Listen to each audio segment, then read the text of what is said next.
రేవంత్ రెడ్డి గారు అయితే ఆయన లవ్ స్టోరీని మొదటిసారిగా బయటపెట్టారని చెప్పొచ్చు.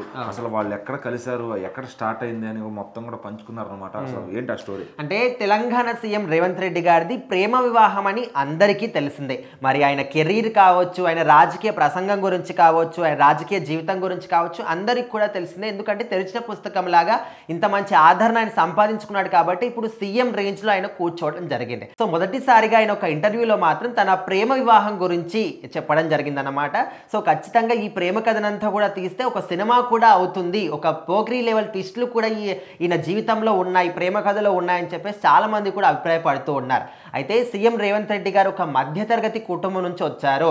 ఇలాంటి పొలిటికల్ బ్యాక్గ్రౌండ్ లేకుండా ఆయన రాజకీయాల్లోకి ఎంట్రీ ఇచ్చి తనదైన శైలిలో, అంటే అందరూ ఏదో జనాల ముందు ఒకలాగా బయట ఒకలాగా మాట్లాడుతూ ఉంటారు, కానీ సీఎం రేవంత్ రెడ్డి గారు మాత్రం ముక్కుసూటిగా జనాల ముందు కానీ తను పర్సనల్గా కానీ ముక్కుసూటిగా మాట్లాడే వ్యక్తి.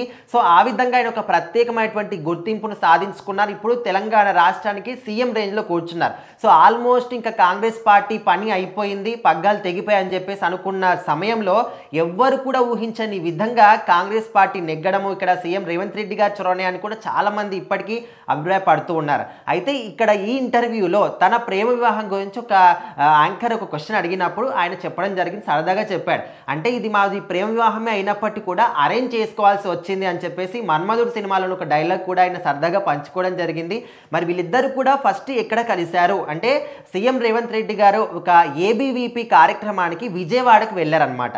సో అక్కడ నుంచి తిరిగి వస్తున్నప్పుడు నాగార్జున సాగర్ దగ్గర ఆగి అక్కడ పర్యావరణం చూస్తున్నప్పుడు సో అదే టైంలో గీతారెడ్డి గారు తన ఫ్యామిలీతోని ఒక ట్రిప్ కోసం అక్కడికి వచ్చారు. సో మొదటిసారి అప్పుడే వాళ్ళు కలిశారనమాట. ఇంకా అప్పటి నుంచి వాళ్ళ పరిచయం స్టార్ట్ అయిపోయింది. మరి గీతారెడ్డి గారు చూస్తూ ఉంటే మనకి ఇక్కడ ఫుల్ పొలిటికల్ బ్యాక్గ్రౌండ్ ఉంది వాళ్ళ ఫ్యామిలీ అంతా కూడా. ఈయనేమో ఒక సాధారణ కుటుంబం నుంచి వచ్చినటువంటి వ్యక్తి అయినప్పటికీ కూడా ఇద్దరికి మంచి అభిప్రాయాలు కలవడం కానీ ఇద్దరి మధ్య ప్రేమ చిగురించింది. సో ఒకవైపు అంటే వీళ్ళిద్దరి విషయం తెలిసిందనమాట వాళ్ళ కుటుంబాలకి. సో గీతారెడ్డి గారి ఫ్యామిలీ వాళ్ళు ఏం చేస్తారు, తను తీసుకెళ్ళి ఢిల్లీలో చేర్పించారనమాట. సో ఇక్కడ రేవంత్ రెడ్డి గారు ఇక్కడనే. ఏదేమైనప్పటికీ ఇరు ఫ్యామిలీస్ కూడా ఎన్నో సంవత్సరాలు పోరాటం చేసి మొత్తానికైతే ఒప్పించుకొని అయితే పెళ్లి చేసుకున్నారు.